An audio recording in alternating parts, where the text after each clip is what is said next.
So good morning to everybody. We have some people that were on last week and some people that are on this week for the first time. And I sort of always figure that when I do adult ed that sometimes it's a bit of a revolving door. So hopefully everybody got the email from Myra that as the classes we're recording, the classes are being recorded. And as they are finished later today, that they will be on the website. So if you want to watch them on the website, you will then understand what you missed. And in some ways, well, I can't say that each class is freestanding. They do, in some ways, build on each other, especially the first three in the series. But I think that you could still get a lot out of each class, even if you've missed a class or two. So I want to just review very briefly last week's class. I could ask, what did we talk about last week? But I won't do that to you. But the theme last week that we talked about is what we would call, or what Hartman would, the Hartman Foundation would call universal ethics, right? Jewish ethics that come from Jewish sources. But what is our obligation towards everybody, right? Towards all of humanity, whether they are Jewish or not Jewish.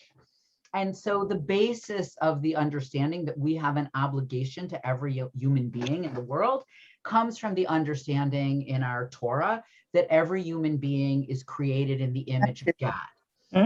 Therefore, if people could just make sure they're muted for this part, and then when we're sharing later, people can unmute and share.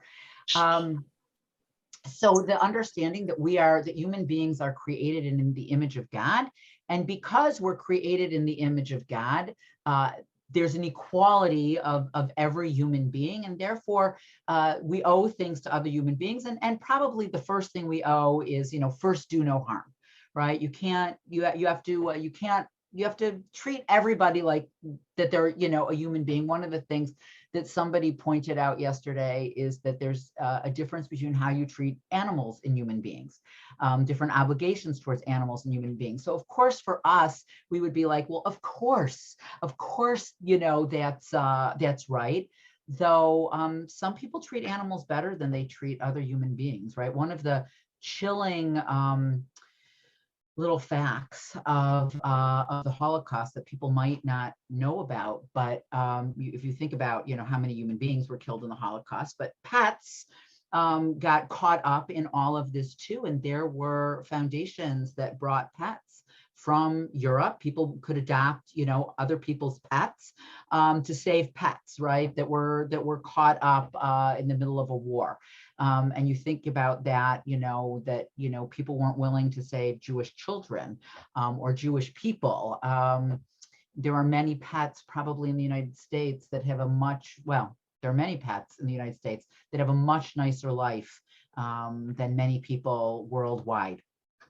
So it's not so obvious, actually, that human beings and animals are, not of the same status or the same obligation towards them.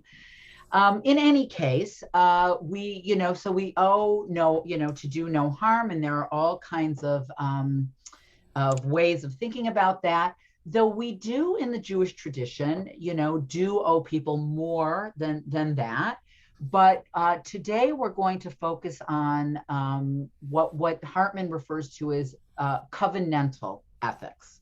And what do we owe people that are part of the covenant? In other words, what is our obligation towards our fellow Jewish people, which is considerably different than our obligation towards every other non-Jewish human being. And then next week, we're actually going to talk about what happens when those two things sort of bump up one against the other, how are choices made when as things invariably do, particularly in a more open society, what happens towards your obligations to others. one of the examples that I brought up last week, a real life example that I found shockingly interesting, is that my husband does a class every year at DePaul University in the fall called Explore Jewish Chicago.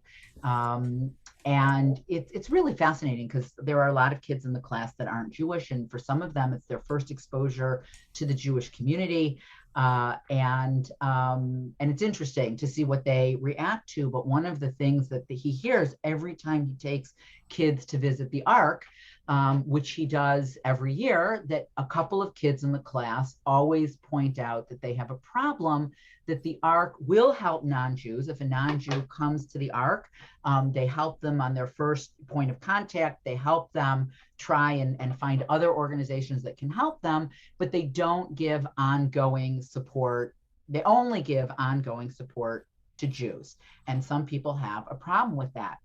So after class last week, David Lerner emailed me something that I thought was very interesting, that many of the Christian groups that will help everybody, anybody that comes to them, go look at Catholic Charities, at their mission, go look at the mission of the Salvation Army, they will help anybody, but one of their goals is to proselytize and to bring people to Jesus. So that is their stated goal, which is I'd never thought about that when they're out ringing the bell for the Salvation Army, what salvation and Salvation Army actually really means. Go look at their mission statement. So David said, this is what happens when you have young people around your house. In the language that young people can understand today, the Ark is a safe space, right? It's a safe space for Jews because it's a place, yes, I see anybody that's got young, like 20-something kids is laughing. It's a safe space because it's a place where you can go where nobody will try to proselytize you. So I thought that was actually quite fascinating. I don't know how it's going to go over with Dan's kids, his students. So, so today we are going to talk about, what do we as Jews owe to other Jews? Something that for us, I think for a certain generation, is so obvious in its importance. And I am a little worried that maybe for younger people, maybe not so obvious, that we still have let's call it a tribal loyalty. Let's call it a tribal loyalty to one another that we still see as a primary obligation. So I want to start. I'm going to. This happens every time that my screen disappears. So give me a second.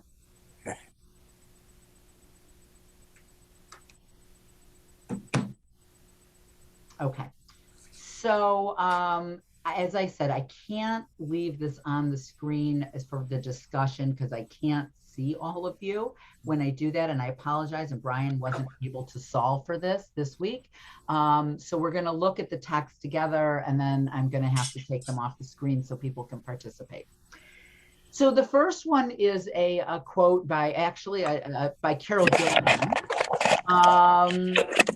Actually, if people could make sure they're muted, please. Jerry Ginsburg, could you make sure you're muted? Okay. Thank you. Could you make the text a little bit bigger, please? I can't read it. All right. In order to do that, hold on.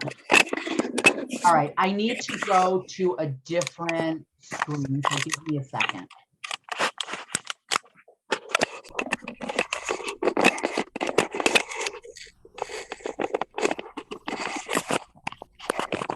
Jerry, we really need you to.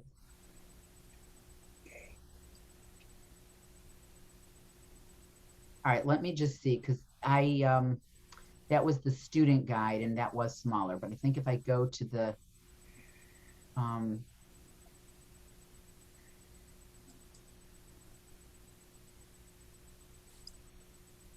right, is that better?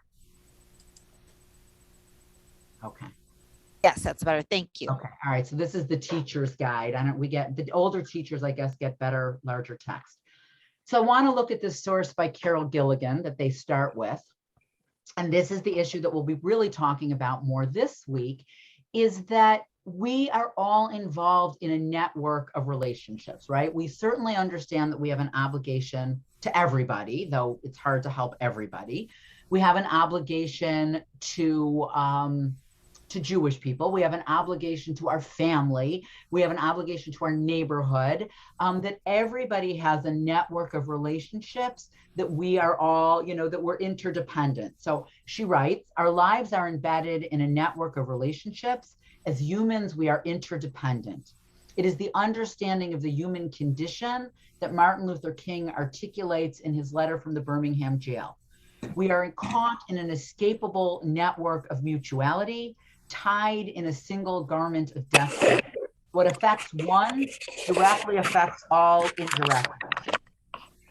From this vantage point, the parameters of judgment and action shift. I've written at length. Jerry, I really need you to mute yourself because it's hard to hear over I know you're trying to get yourself set up. Okay. What affects, Can you mute him? I don't know how to do that is the problem. But I think we're okay now. What affects one directly affects all indirectly. From this vantage point, the parameters of judgment and action shift. I have written at length about this paradigm shift, explaining that it does not mean choosing relationships over self or caring over justice. Instead, it signifies a change in the question.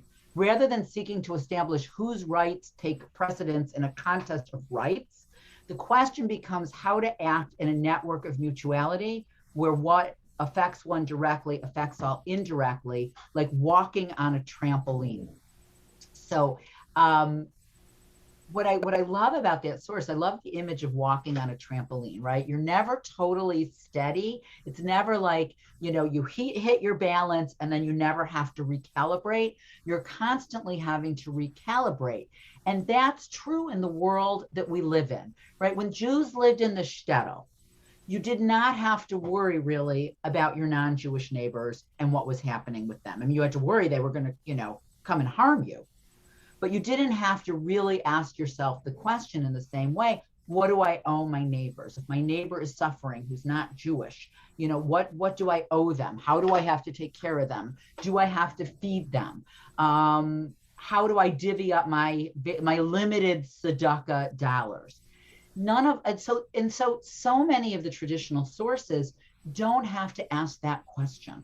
It's so that they may ask the question, if two people are drowning, who, one's Jewish and one's not, like, who do I have to save first? They may ask questions like that. Some of the sources do come from a time when Jews lived, within the land of Israel, and then non-Jews were their citizens, their resident aliens, not really citizens. And so you have Jewish texts that ask the question, what do you owe to people that live in your country where you have sovereignty? And that question gets answered very differently than for most of the diaspora when you live in a place where you have no sovereignty and you suffer severe anti-Semitism. It's a very different question about what you owe the people out there that are not safe people for you. It's really probably only in the United States that Jews have asked the question, what do we owe fellow citizens in this common endeavor that we call the United States of America, with shared citizenship with everyone else? Then it becomes it becomes a very different question of how you maneuver that, which is not something that Jews had ever really experienced, maybe in brief moments in certain countries at certain times. I don't know, Julie, maybe you would know, like the Jews of Spain, did they ever, did they, if they had to address that issue of, their obligation towards their non-Jewish neighbors? Well, I think we have some research that shows they weren't very good at addressing that for their own communities. I mean, they didn't start setting up these social chests to pay for people who needed, the bride or the burial fund and all that stuff in Spain until surprisingly later than we expect. So I think it probably comes up more with taxes and things like that. That's really You know, interesting. I can't say that I've read all the responsive Right. because they're in medieval Hebrew. A lot of them are not translated, and there's no way I'm ever going to be able to read those. So more may come out, Right. but yeah, I don't have an answer beyond that. Okay. It's really, it's because as far as we know, in Eastern Europe and in the Ashkenazi world, and I don't know very much about the Sephardic world, but in the Ashkenazi world, the idea that you had sort of a community chest, right? That you had an obligation and how you, cared for each other. And you had, Hebrew loan societies that were set up, in every, community, so people could get a small interest-free loan for various things. And that actually continued here in the United States. And different sort of, the idea of social service, like American Jews didn't invent this, right? This came from Europe with our ancestors. But now let's look at some traditional Jewish texts. And here comes one that talks about sort of, the hierarchy. So this is from the Talmud. So this source is, probably about somewhere between, 1500 to 1800 years old.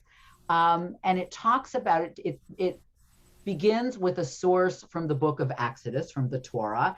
If you lend my people money, even the poor with you. So the Torah talks a lot about how we treat the poor.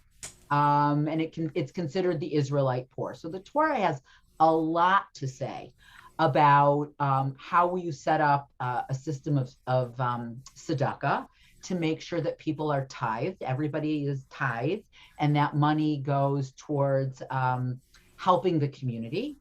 There are other ways that we help the poor, whether it's through giving them money, through loaning money, and the Torah is pretty, is very clear about our obligations towards that. But here the Talmud already begins to ask the question, and Jews, the Talmud, there are two Talmuds in our tradition. One was basically written in Israel, and one was basically written in Babylonia, meaning in the diaspora.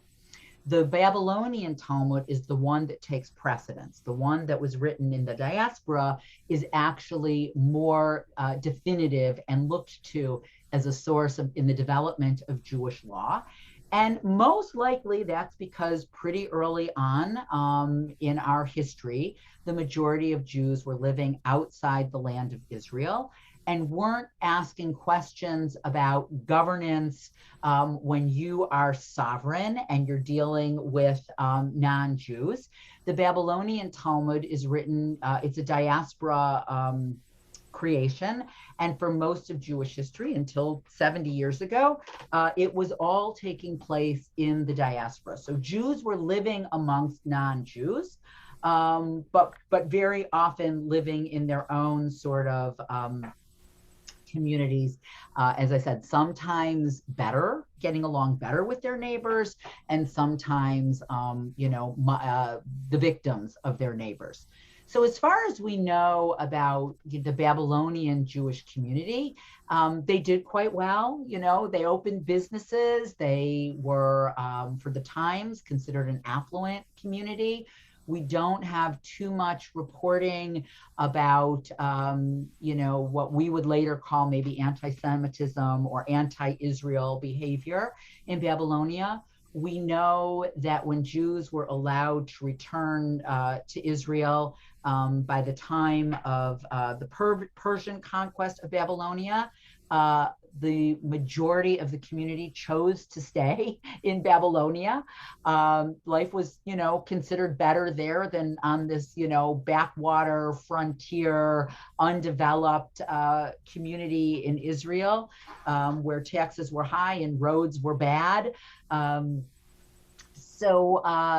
So here's a community that probably had better relations with their non-Jewish neighbors than at other times in Jewish history. So if you lend my people money, even the poor with you, my people or strangers, now again, my people,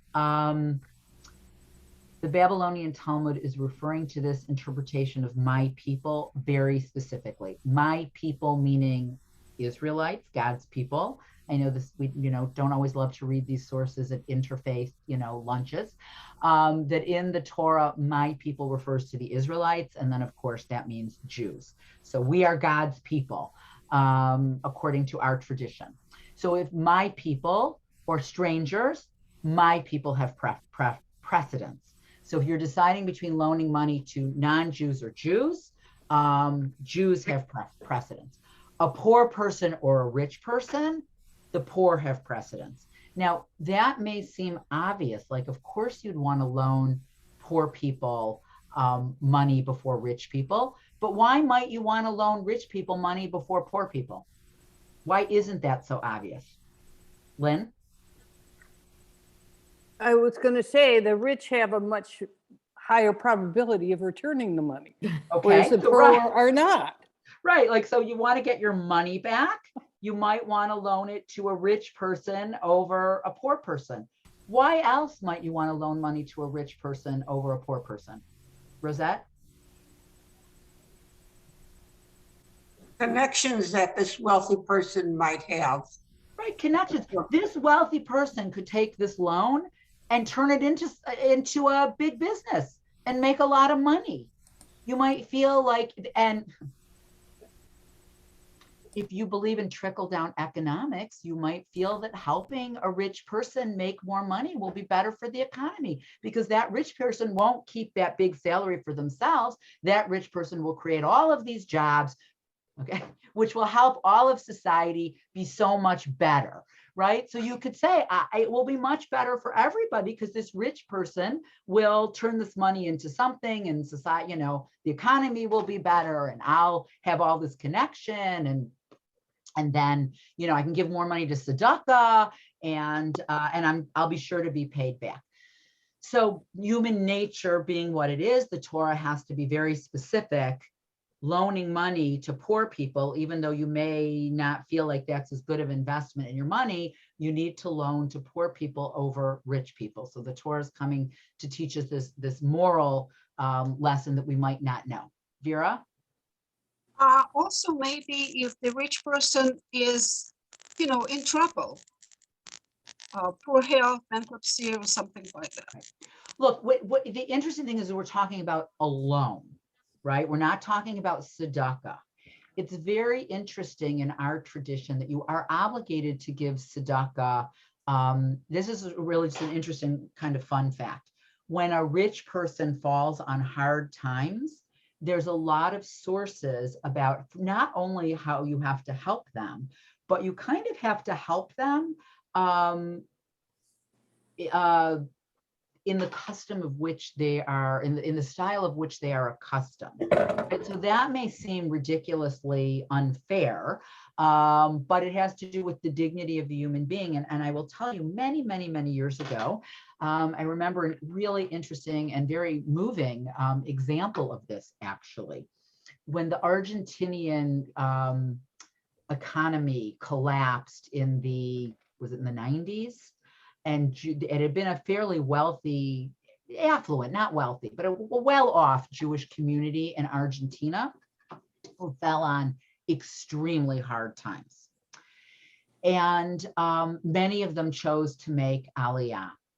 And the Israeli government, which isn't always known for its unbelievable sensitivity, but the Israeli government, the Aliyah department, whoever it wasn't the prime minister, made the decision to airlift people's belongings, their furniture, their belongings, to bring that to Israel with them. It was cheaper actually to have them leave that stuff at home and replace, and furnish an apartment when they got to Israel. But they decided, because, you've got these traumatized people who had been well off. I mean, you think about the things you have in your home that you love. You've now lost everything, all of your savings. You've made the decision to move to Israel, but you get to take your things. And it was sort of an example of this idea of kind of going the extra mile to to protect people's, I don't know, their sense of themselves, their dignity, to mitigate the loss. So that was sort of that in play. Ina.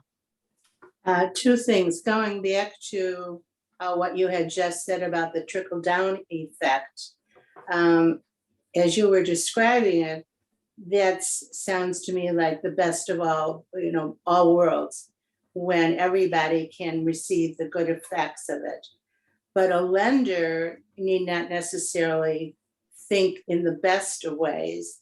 It sort of reminded me of maybe greedy people, right, who are thinking how it reflects upon their banks or their lending institutions. The other thing is, and then that's probably just off base, but that was the way it hit me. The other thing is a lender who's lending to corporations or wealthy people, et cetera, can charge larger, higher interest rates. So the effect comes back to them too. Whereas when you're doing it as to poor people, to me, that's a good deed and a mitzvah. And it's not a greedy kind of reflection on, if we're talking about the ethics of the Jewish people. So it just my thought. Right. Look, trickle down economics on paper makes sense. The problem is once you throw in human nature, you sometimes end up with very different, a different reality. All right, let's just finish this first text, and then and then we'll open it up for discussion again, because we really actually got halfway through. Okay, poor person or a rich one, the poor of precedence, your poor relatives and the poor of your city, your poor relatives have precedence. The poor of your city and the poor of another city, the poor of your city have precedence, right? So your family, the poor of your family, there's isn't there a Yiddish curse like this? If you, may you have like money and be the only one in your family that does, which I don't know in Yiddish. It probably sounds a million times better in Yiddish if anybody knows what that is, but like that's a curse, right? You are the only wealthy person in your family and all your relatives are poor. Like, enjoy that. But your family takes precedence over your neighbors. Your neighbors in your city take precedence over other neighbors. Now, I'll tell you something that's really interesting. I heard a talk many years ago by another Hartman rabbi, Noam Sion, and I wish I remembered it better. But he talked about different views of philanthropy in different traditions. And he talked about the idea of in the Hellenistic period, the best way to give was to give to, I guess what we call buildings and institutions. Today, let's call that universities, cultural arts, right? That you give to create these institutions that will uplift society. In Christian giving, and look at now, thank you, David Lerner. I've looked at the Salvation Army's website. I've looked at United Catholic Charities website. Who are you in these systems the most obligated to give to? Anybody know? Ideally in Christian theology, who you are the most obligated to give to? Vera? Church. No. Rosa, this is like a trick question. I don't know. Rosette? I'm thinking of the evangelicals, and they certainly believe in giving to Israel in that sense. Okay. No. That's why I have a professor once said, never ask a question when you only have one right answer. Any of you could quickly Google this up though, and you could see it in the background. Elise? I remember my cousin told me that the time they lived in Salt Lake City, they were treated better than just about anybody else in their general area as soon as the people found out they were Jews, because you get extra points with God for converting a Jew. Okay, I'm going to give. So I would think it would be somebody that you would be able to bring into the fold. Okay, no. I'm going to give Bonnie one chance and I'm going to tell you the answer. Bonnie? It seems to me from what I've observed that it's the poor and the vulnerable, people who are homeless, the people who are food insecure. Right. The phrase that they would use is the most abject poor, which is a tremendous amount of their tzedakah dollars goes to Africa, right? Not the people of your town, not the people, I mean, it's not that they don't help other people, but the obligation is the most abject poor.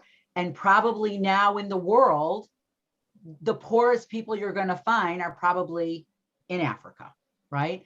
So look at some of these websites. It's really interesting, right? So it's not that they don't help other people or help people in their community or help their church or help other people, but a lot of focus of these groups is the poorest people who very often now live very far away from you.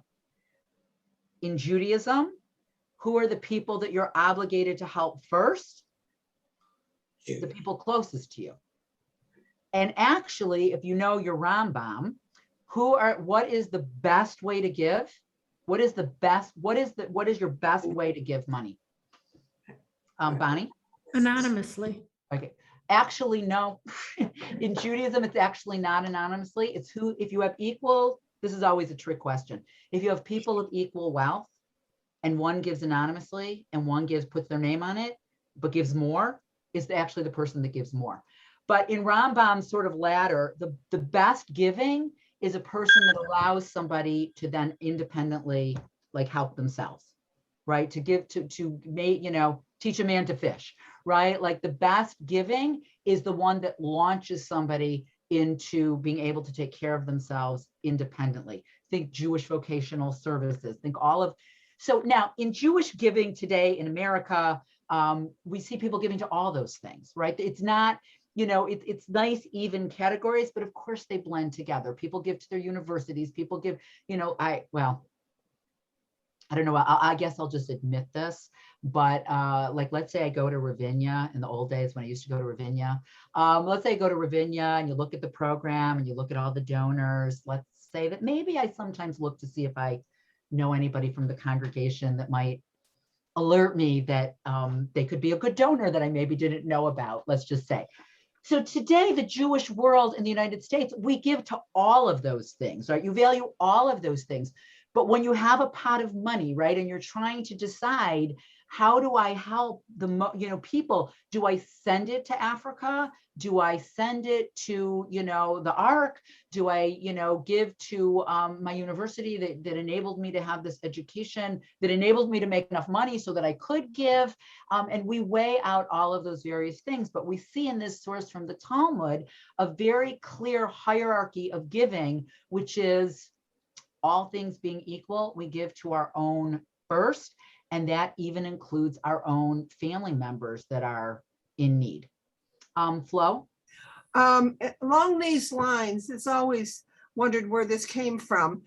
Many Jews, and because I always heard this in my own family generations back, when they were very poor, they really hesitated taking money from social service agencies. They wanted to be helped by their family. So I think this is where this came from. There's actually a Mishaberach prayer. And I'm trying to remember, it's not one that we use on Shabbat, but in it, it's like a prayer for you. And it's basically, may I never fall on the mercy of the community because their gifts are small and they're, I can't remember, but something to the effect of, and they're not that nice. Like, should this never happen to you, right? Like but there, today we are in, the Jewish community in the United States is a pretty affluent community, right? So we don't always have to make these distinct choices. But the other thing that I remember, several years ago, there was a big debate, and there still is a debate about money to Israel, because Israel's needs in the 1950s for tzedakah money is not Israel's needs, thank God, in 2021. Israel's needs today is Iron Dome. But Israel's needs today isn't necessarily, you know, a community that didn't always, like, people went hungry in Israel in the 1950s. You know, we love thinking about the kibbutz movement and one for all and all for one, but they barely had enough to make ends meet. And there are plenty of stories of people that left Israel in the 50s because they were hungry. You know, it's when you read, I can't remember the numbers, but what the Israeli population was, like, let's say during the Holocaust, and what happened to the Israeli population after the Holocaust. This little population of maybe, you know, 500,000 Jews took in like 2 million Jews that had nothing. So the needs for tzedakah were overwhelming, you know, not to mention that they needed an army and weapons and all kinds of other things. And many federations in the United States has cut their allotment to Israel because there's real need here. And so that's an interesting balance. Julie? Well, if we bring together, I'm probably jumping the gun with this, so forgive me, but if we bring together all the things we've looked at today, and we set up the scenario where we have a society that wants to keep people at the level to which they're accustomed, and at the same time, we have people in possibly in abject poverty who are not Jewish in Africa or Asia or someplace like that. And we have people in America who, because of our relative prosperity, feel that they're in abject poverty because they can't buy a big enough house or they can't throw their kid a $50,000 bar mitzvah. Who gets the money? Right. I mean, to me, if people can't eat and can't keep themselves warm and clothe themselves, that's more important to me than somebody who says, I can't, you know, I'm so poor, you know, I just can't compete with the Joneses or whatever else. And so how do we make those decisions? Look, I think part of it is today people, you know, submit tax returns, right? It's not like you just come and say, I need money. Okay. Right. There's a way of evaluating today what real need is. Like we know in times of real economic downturn here, like there were plenty of our Jewish neighbors that turned to the Ark, and they might have been living in a beautiful big house. And many of those people we know ended up losing their homes, right? Like when the economic downturn, like, so I have this sort of, you know, challenging situation. A couple years ago, before COVID, we have a Jewish community in Uganda, the Abu Yudaya community. And we went to visit them with a group of rabbis. And we have a commitment to help this community, and we do. But all of us that went are being asked constantly on Facebook by individual people we met for money. And I get emails from people saying, especially during COVID, we're hungry. And we made the decision as a group as to what we were going to do, how we were going to help this community. The money gets sent to the rabbi of the community to disperse it.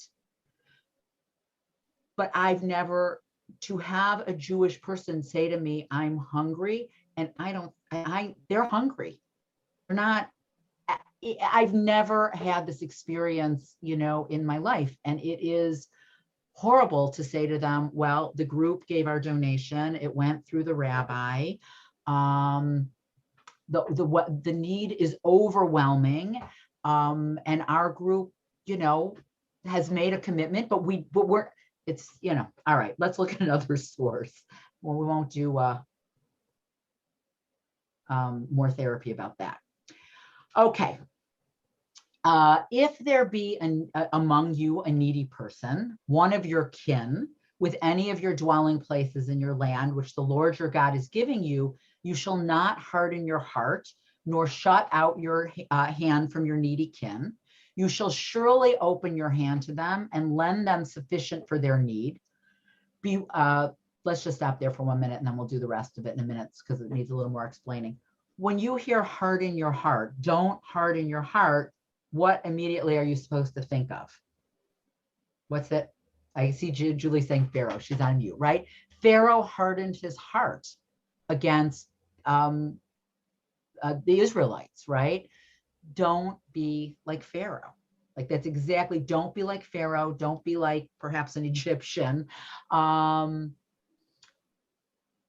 turn away, right? Don't turn away. And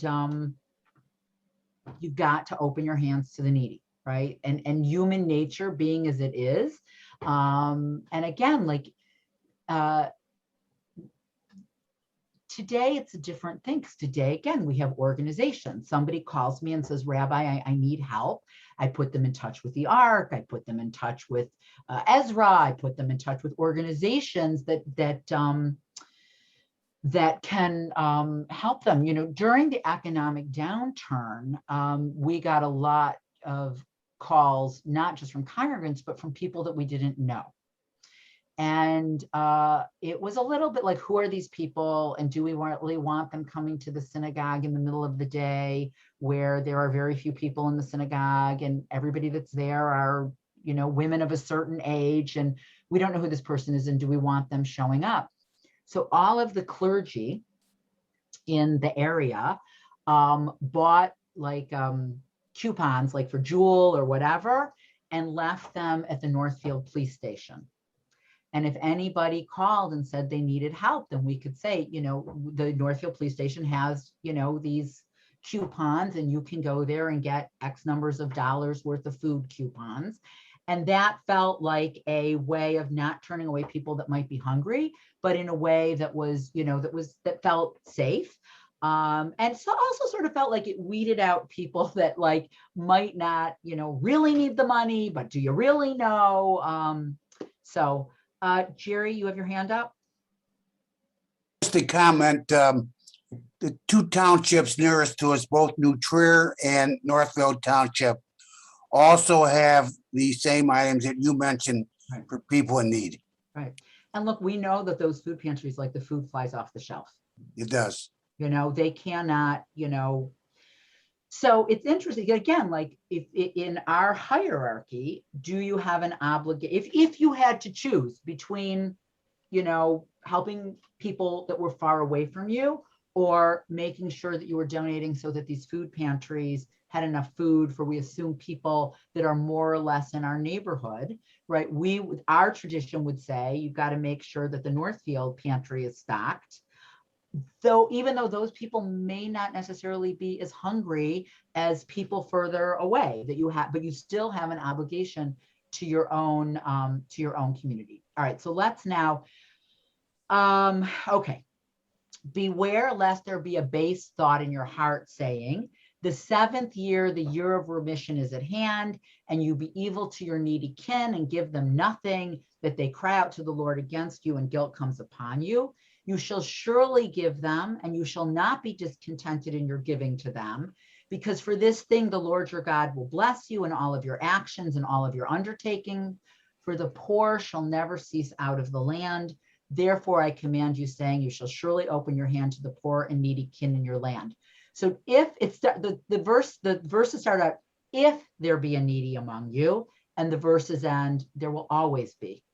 Right? Deuteronomy always goes between this sort of aspirational utopian, you know, if you live in this ideal society where you set up all these systems, you will have no more poor people, and then bows to the reality, you're never going to get rid of poor people. You're not going to do that well. You're not going to be able to set up these systems. And it's never, so it holds up sort of, again, this aspirational ideal and then the reality. But this is talking about not just giving, it's also, because it talks about the seventh year, we know that it also refers to loaning money, because in the Torah, we're taught that every 7 years, all debts are wiped clean. So let's say you do loan a poor person money and they haven't yet repaid you. And then it comes to the 7th year, their debt is wiped clean and they don't have to repay you. So you may feel, if it's year 1 of the 7-year cycle, well, this is a pretty good, and you know, I have a pretty good chance they've got 7 years to pay me back. So I'm going to loan them the money and assume that eventually they're going to pay me back. But what if it's almost year 7, and you're like, I'm going to loan them this money and I know I'm never going to see it again? The Torah tells us you still have to loan them the money. Don't harden your heart. It ends up being tzedakah. Guess what? It ends up being tzedakah, not a loan that's going to be repaid.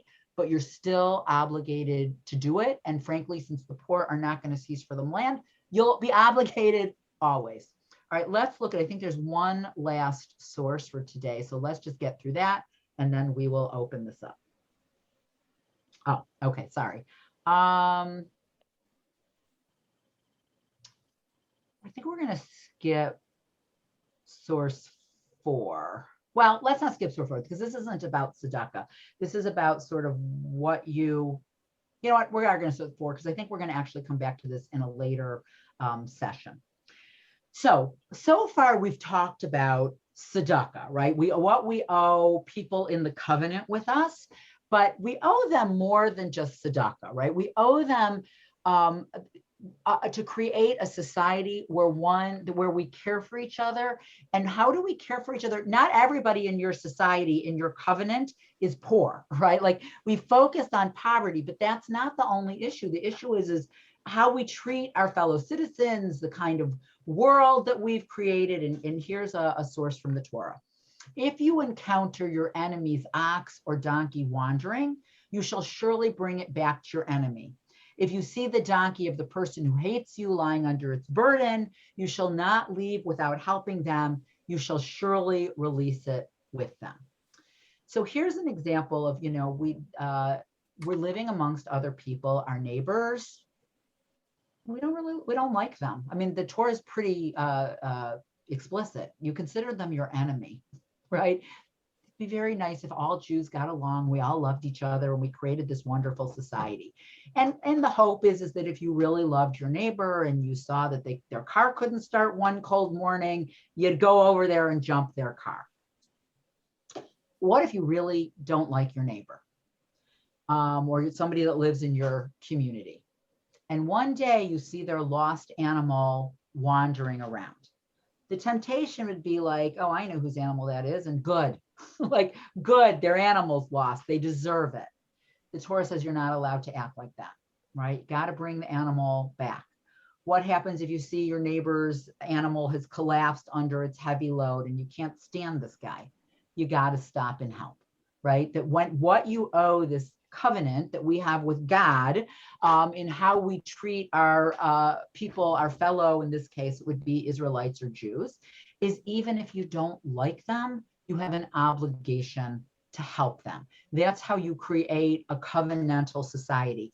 You know, in Judaism, this is really, I think this is why people get, you know, some of these questions wrong about giving anonymously or certain things, how you feel about how you give, feeling good about giving, is that Judaism, by and large, it cares about how you feel. Like we saw sources that say, don't harden your heart and all of that. But really, Judaism doesn't really, when it comes to these things, doesn't actually care how you feel. It cares how you act, right? Like it cares how you act. You don't have to like your neighbor. You don't have to like other people in your community. You don't have to like your fellow Jews, but you have an obligation for how it is that you're supposed to act in a society that holds you to the fact that you are in a covenantal relationship with God. And because you're in a covenantal relationship with God, that affects your actions regardless of what your feelings are. And so that's why people are always stumped when you ask the question. You have two people of equal wealth. One gives less money, but really gives it lovingly. And one person gives more money, but like thinks in their heart, like, I'm so sorry, like begrudgingly. It's the person that gives more money, regardless of how they feel, because the more money you give, the more people are helped. Right. That's how you measure how many people are helped by it, not whether you felt good about it. Now, the ideal thing is to be as generous as you can and to be a good spirited person. Like, you know, it doesn't say you shouldn't be a good spirited person, but the idea is really, you know, how many people do you help? Julie? I'm a very slow unmuter, sorry. So, but doesn't this also, if you look at it from the perspective of our first talk, which was our relationship with animals versus our relationship with human beings. I'm working on animals now, so it's on my brain.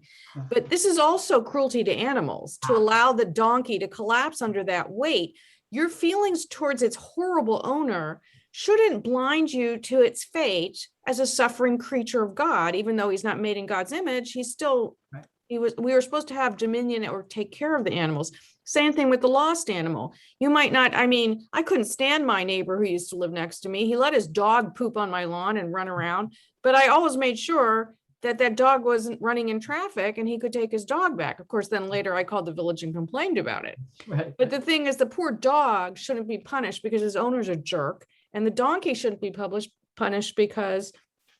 So I look at it from the perspective of animal care, as well as this obligation, this covenantal obligation within the society and towards God. That is very nice. That is very nice. Right. No, that's very nice. I'd never actually thought about that. And I had a neighbor that we had a boundary issue with and sued us, and I returned his lost dog. I felt like I got to actually fulfill this verse in the Torah. I'd never thought in my life Good that for I would you. have that out, that I would be able to do that. But that's really interesting. And I'd never thought about that your obligation to make sure that this animal isn't suffering Because of its owner. However you feel about this person who, probably is not a nice person. And that's why they're your enemy. So that's very nice. I'd never thought about that. So, Lynn, were you about to put your hand up? Yeah, I've had a question sitting in the back of my mind. What if the person, you see somebody suffering and they don't ask for help? And are you still obligated, even though they have not said they wanted help? It's a really interesting question. And I don't know offhand if there's a Jewish source that deals with that. Mm-hmm. That's a really interesting question. Leave an envelope anonymously in their mailbox. I would assume that you're probably obligated in some way, but what that would really look like probably feels very different in the society that we live in today than a society. I just think about like one of the things in like more traditional Orthodox communities. There is this expectation, let's say somebody has a baby, that you're just like flooded with casseroles, right? Nobody calls you and says, is there anything that you need? Is there something I can do to help you? Like, it's a community that just knows that when somebody goes through a time that they need something, a loss, an illness, or whatever, that the entire community just knows how to act to help those people. So they don't have, they don't have to ask for help. It's there for them. And I think that we have tended to lose that as a community, that we don't necessarily have that in the same way. And that we tend to say, if there's anything that I could ever do to help, please let me know. And how often does somebody say, oh, well, since you mentioned it, yeah, this is what I need. That people we feel uncomfortable with that. And I think, so I think we've kind of lost something. Now, if somebody, is in need of money, then it's even the more awkward, right? Even more awkward to be able to figure out how to help. Jerry. No. Yes. I'm sorry, Jerry. I'm sorry. You're not the- I forgot what Jerry. Yeah, Lynn raises this point. All of these sources that you've been talking about deal with either loaning money or giving money. Mhm. But a lot of the needs are not money. They're a pat on the shoulder. Help me move some boxes. Can you go shopping for me? They're human interventions that are, the human interventions are messier than giving money. I think about this a lot because it's harder to do. It's harder to go over to a person who needs help and touch them and interact with them and get involved in their mess. Okay, that's a difficult thing. And donating money, writing a check is relatively easy and painless, especially if you're in an affluent community. So that, I think, is a part of tzedakah that we don't deal with very effectively. And in fact, we create institutions so that we don't have to do it. The institution will do it, okay? Because it's difficult and it's icky. And I think we all could do better with that. That's number one I wanted to say. Number two, Claude and I have been struggling since last week, because we are the coordinators for Family Promise. And we are proud of what our synagogue does in support of Family Promise. We think it's a wonderful thing. And the response has been very, very strong and meaningful.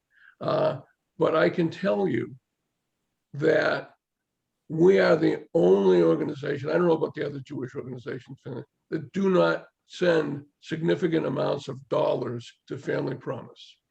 And it's kind of come back by way of the, oh, you Jews, you take care of your own, but you won't give Family Promise any money. Okay? And it stings. It stings. I'm a tiny little bit embarrassed when I kind of run into that. And it doesn't, no one's come up and slapped me in the face with it, but it's kind of leaked around. We've been doing this a good number of years now. And this is this same issue. What you explained today, I thought was wonderfully interesting in explaining why Jews felt they had to take care of themselves first, because no one else was taking care of us. And so we had to create institutions and a whole system so that we would take care of ourselves. But in the United States, that doesn't apply as much anymore.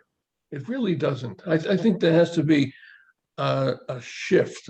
We need new sources, new ways of thinking about it, new ways of looking at it, because we're in a position to help people generally.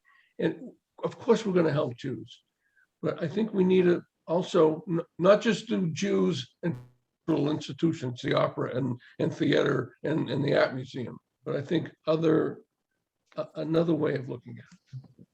I'm done. Deanna? So I think that I understand what you're saying.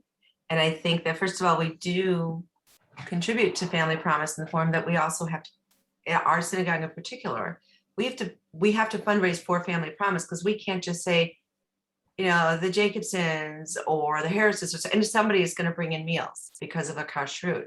But I think that that's also an antiquated approach to how we are, because when I look at my Jewish friends and the organizations that we support collectively, yes, it definitely skews Jewish, but it's not exclusively Jewish. We're donating to the local food pantries. We are donating to Am Yisrael to help pay for Family Promise food. We are also collectively, if you look at the ARC and some of the other Jewish organizations that we do donate to, Hadassah Hospital, for instance, we're not only taking care of Jewish people through those organizations. They may be Jewish organizations, but Hadassah Hospital takes care of everybody in Israel, and they're treated by everybody in Israel. They're always promoting when there's a Druze who's head of this or an Arab who's head of this. So I think that the people you might be experiencing, I don't know their ages, but I do know that that is an antiquated way of looking at our philanthropy. We may be giving, we may be skewing to Jewish organizations, but the Jewish organizations are not only taking care of our own people. Look, I'd like to say the big concern in the Jewish community today, actually, and Federation's big concern, is that younger generations and the youngest generations do not see the value necessarily of giving to Jewish organizations. And so the real concern is not, are Jews giving to non-Jews? The real concern is, will Jews continue to give to Jews? And how will that trend in the next, 20 years? The ARC, I use the ARC as this example of Dan's students, but the ARC is one of the few organizations that primarily gives just to Jews. Most Jewish organizations, if you look at American Jewish World Service or Israel Aid, there are many Jewish organizations that as Jews give to non-Jews. That's their mission. So you really kind of have it all. I will say, sort of interestingly, we just sent out the thing about, and I will say, I actually want to say two things. Family Promise, as far as us being able to host families, and our Chesed committee, Jerry, you spoke about like helping people, giving them a ride to the doctor, bringing them groceries, just being there for them. Wait, hold on one second. Hi, come on in. I'll be with you in just a minute. Actually, Jerry, while she's gone, I just also want to pop in that the Chabad at U of I is known for sending kosher chicken soup to any student at U of I, and there's only a few thousand Jewish students. So, okay, go ahead. You're back. One of the losses of COVID, so we have a chesed committee, right? When people are in need at the congregation, we have a group of volunteers that try to help them, whether, you know, it's running to the, whatever it is that they need. And that really, you know, and Family Promise really went on hiatus during COVID because people didn't feel comfortable driving other people to their doctor's appointment, or even necessarily going to the grocery store to shop for other people, especially in the beginning when we were much more nervous about going into grocery stores. So unfortunately, some of these things have really been put on hold because of COVID, and that's a really sad thing. However, I will say we sent out, and I'm going to need to end with this because my next thing that's going on is here. We sent out a thing to the congregation about HIAS and co-sponsoring a family from Afghanistan. We've had 74 households commit to helping.